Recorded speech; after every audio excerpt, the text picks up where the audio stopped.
My parents called me a burden and told me to leave, so I smiled, cut them off financially, and then everything started falling apart. It was a quiet Sunday morning, the kind where the sun filters through the windows just enough to make everything feel too real. I had just made myself coffee, sat down on the couch, and scrolled through emails when Dad walked in, wearing that same disapproving scowl he always wore when he looked at me. I knew something was off. His jaw was tight, fists clenched. He didn't sit, didn't say good morning. He just stood there and said, "You've ruined our lives. You're a burden." Just like that. No warning, no build-up, just straight venom. I blinked at him, coffee mug halfway to my mouth, trying to process what I'd just heard. This man, my father, whom I'd tried my whole life to make proud, who I thought maybe one day would see my efforts, even if they weren't traditional, had just told me I was dead weight. For years I had paid the mortgage quietly when his hours at the plant got cut. I had fixed the damn roof when it leaked, paid off Mom's credit card when she got scammed online, and now he tells me I'm a burden? I felt something in me go numb, but I didn't yell. I didn't cry. I just smiled. A calm, eerie smile, because that was the moment something clicked inside me. I was done. I stood up, walked past him, and packed my things without a word. No drama, no guilt-tripping, just a quiet goodbye. The house felt smaller suddenly, colder, like it had always been a place where I was merely tolerated, not loved. I could hear Mom muttering from the kitchen, and when I passed by, she looked at me and said, "Don't come back." Just that. No sadness in her voice, just annoyance, like I was the trash that hadn't been taken out yet. And that was it. That was the goodbye. I texted them one word later that night. Okay. I moved into a tiny studio apartment in the city the next day. It wasn't much, barely 400 square feet, old linoleum flooring, a persistent rattle in the pipes. But it was mine. For the first time in my life, I felt something close to freedom. No passive-aggressive remarks over breakfast. No guilt trips about how I hadn't done enough for the family. It was quiet, painfully so, but peaceful. I cut off everything that connected me to that house. I canceled the auto payments I had set up for their bills, disconnected the utilities that were under my name, and let their insurance lapse. I had kept their internet, electricity, even their car insurance running for the past 2 years, because they were always tight on cash. I never made a big deal out of it. I just wanted to help, but they saw that help as weakness, as obligation. That night, after shutting everything down, my phone started blowing up. First it was Mom, then Dad, then even my younger brother, who never said 2 words to me growing up. The texts were a mix of confusion and anger. "The power's out. Why is the bank calling us? Did you cancel the car insurance? What the hell is wrong with you?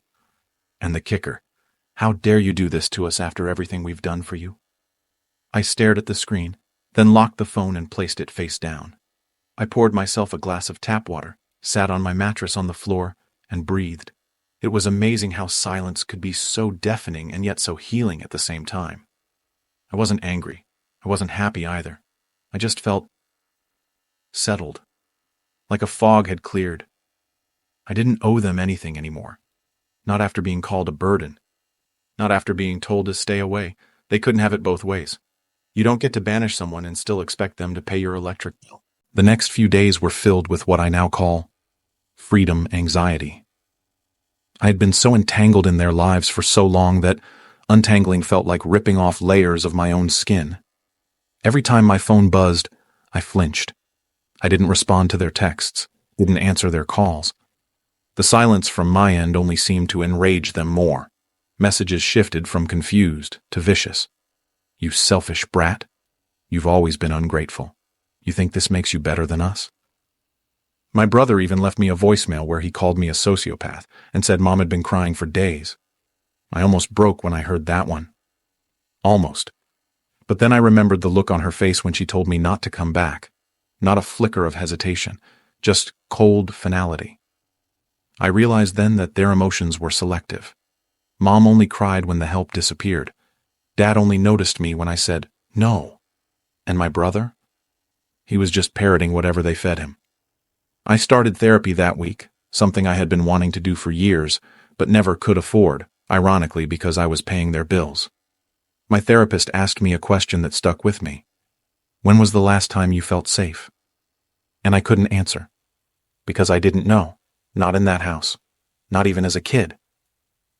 It was like I had spent my whole life trying to earn my place in a home that was never mine to begin with.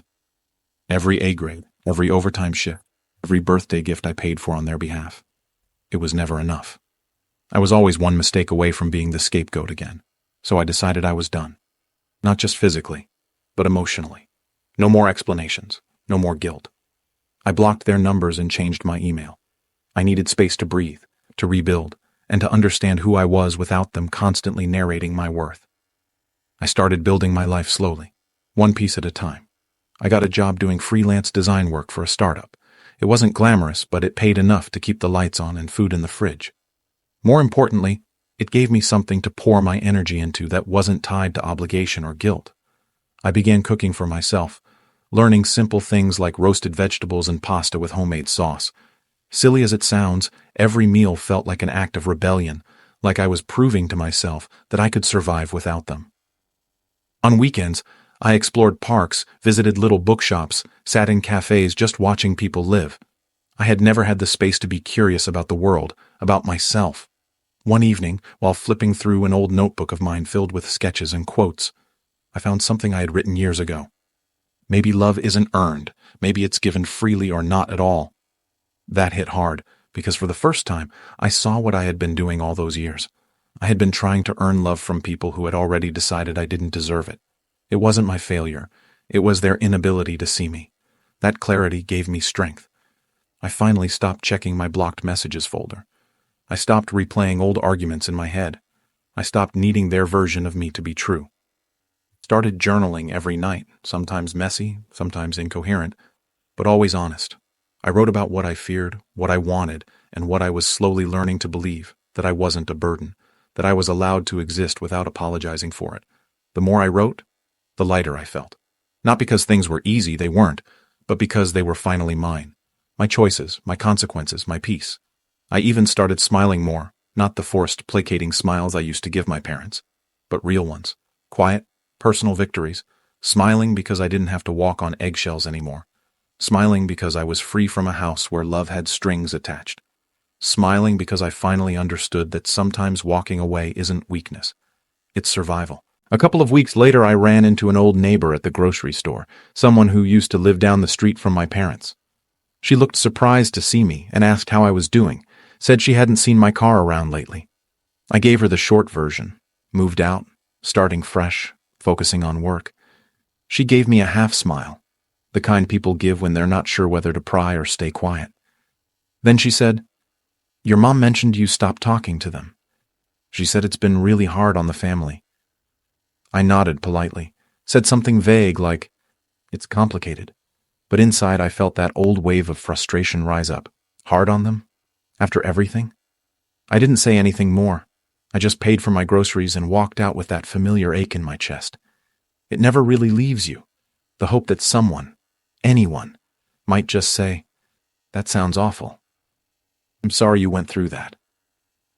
But most people don't want to get involved. They hear family and assume the child is at fault for leaving. They can't imagine parents who would cut you down rather than build you up. Later that night, I sat on the edge of my bed and thought about how many versions of me existed in other people's minds. My parents probably told everyone I was ungrateful, selfish, cold. Maybe they even believed it, but that wasn't my responsibility anymore. I couldn't keep defending myself in arguments I wasn't even present for. I was tired of it, so I let it go. I started saying no without explanation. I started letting silence be the answer to drama. I leaned into friendships with people who didn't expect me to shrink to be loved. People who checked in without agendas. People who said things like, "That makes sense," when I told them parts of my story. Healing didn't look like big milestones. It looked like slow mornings with coffee and music. Like the first time I laughed without guilt. Like being able to breathe without waiting for someone to criticize the way I lived. That month, I even started sketching again. I hadn't picked up a pencil in years. But as I drew, something inside me softened. Not forgiveness. Not yet. But maybe grace. For myself. for the person I used to be who tried so hard to be enough. Autumn rolled in with crisp air and golden leaves scattering across the sidewalks, and with it came a strange sense of stillness. I hadn't spoken to my parents in nearly 2 months by then, and the quiet no longer felt heavy. It felt earned. I'd gotten used to it, almost fond of it, like my soul had space to breathe again. One Saturday, I decided to take a walk through the park near my apartment, just to clear my head.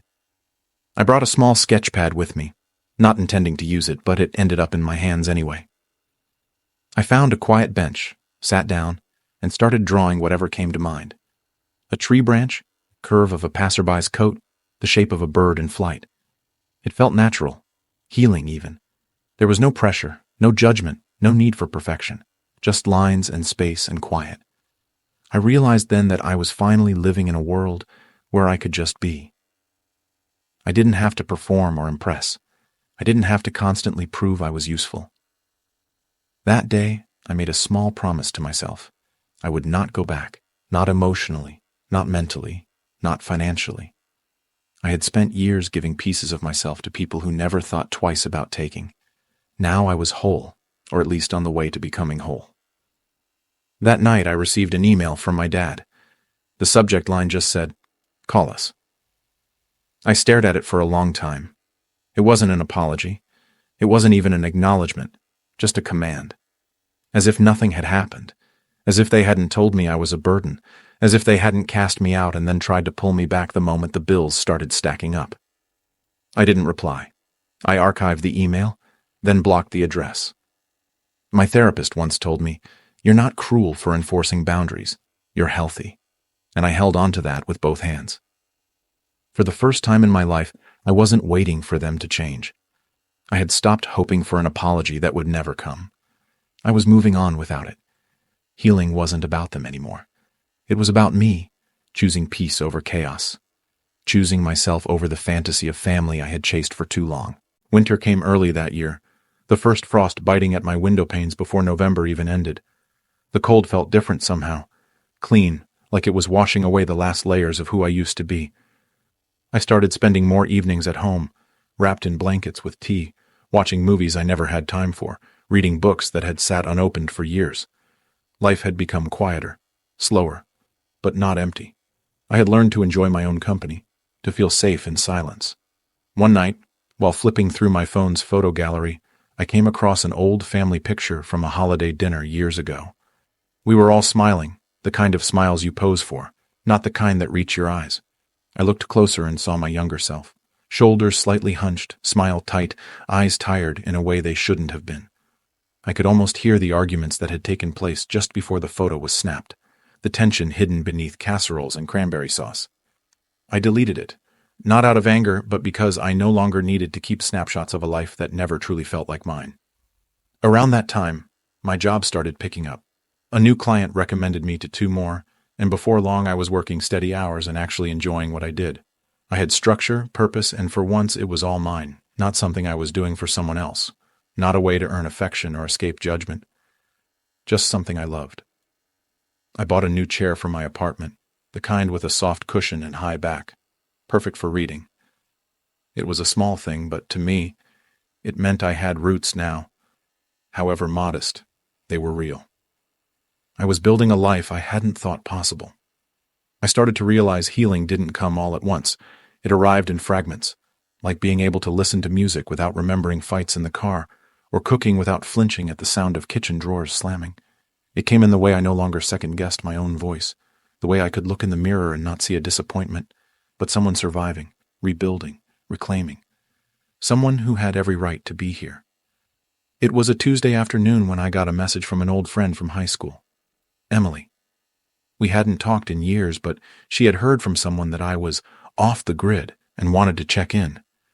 We ended up meeting for coffee later that week, and it was surprisingly warm. She didn't ask questions with judgment in her eyes. She didn't fish for gossip. She just listened. I found myself telling her more than I expected to, about the way things had ended with my family, about how I had finally walked away, and how I wasn't looking back. She didn't say much right away, just nodded and said, "You always carried too much." It was simple, but it hit me harder than any long-winded advice.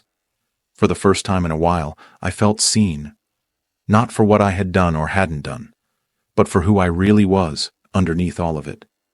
We kept talking for hours, like the years hadn't passed, and for the first time in a long time, I walked home feeling lighter, like maybe I didn't have to carry my story alone anymore.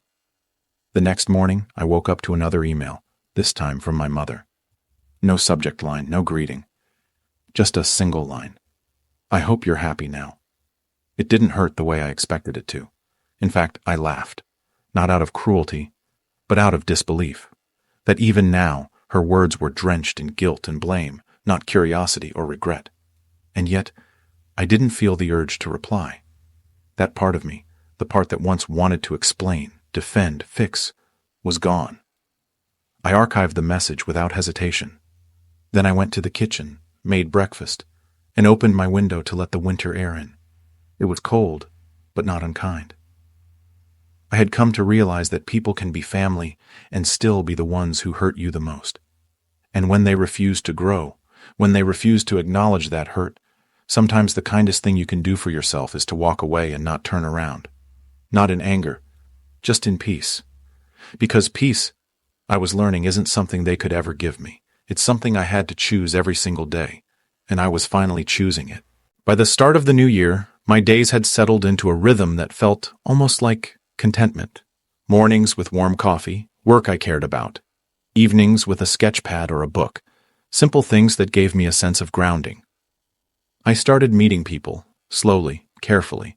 Some through local meetups, others through freelance circles.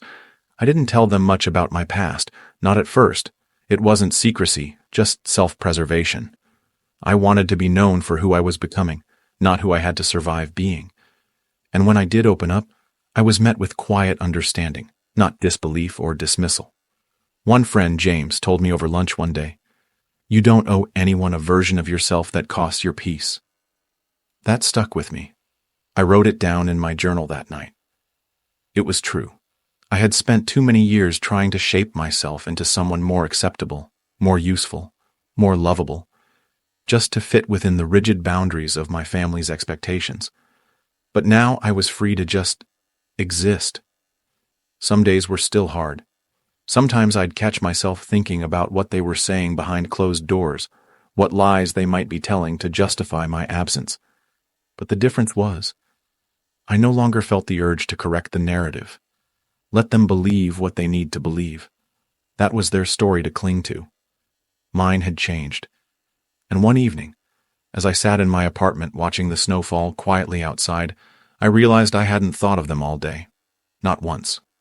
Not out of spite, but because they no longer held center stage in my mind.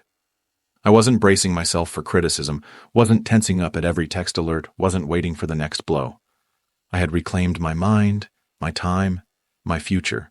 I had stopped financing their comfort, and in doing so, had finally started investing in myself. Not just financially, but emotionally, spiritually. I was finally learning what it meant to love myself, not in the vague social media kind of way, but in the quiet, everyday choice to protect my peace, set boundaries, and build a life that felt like home, even if no one else understood it. Spring arrived with soft breezes and blossoms pushing through every corner of the city, and with it came the unexpected, the realization that I wasn't just surviving anymore, I was thriving. My work was steady. I'd picked up 2 new long-term clients who appreciated my creativity and trusted my vision. I had a handful of friends I could call on for anything from deep conversations to spontaneous coffee runs. And for once, I felt part of something, not out of obligation, but by choice. I was choosing this life piece by piece, day by day.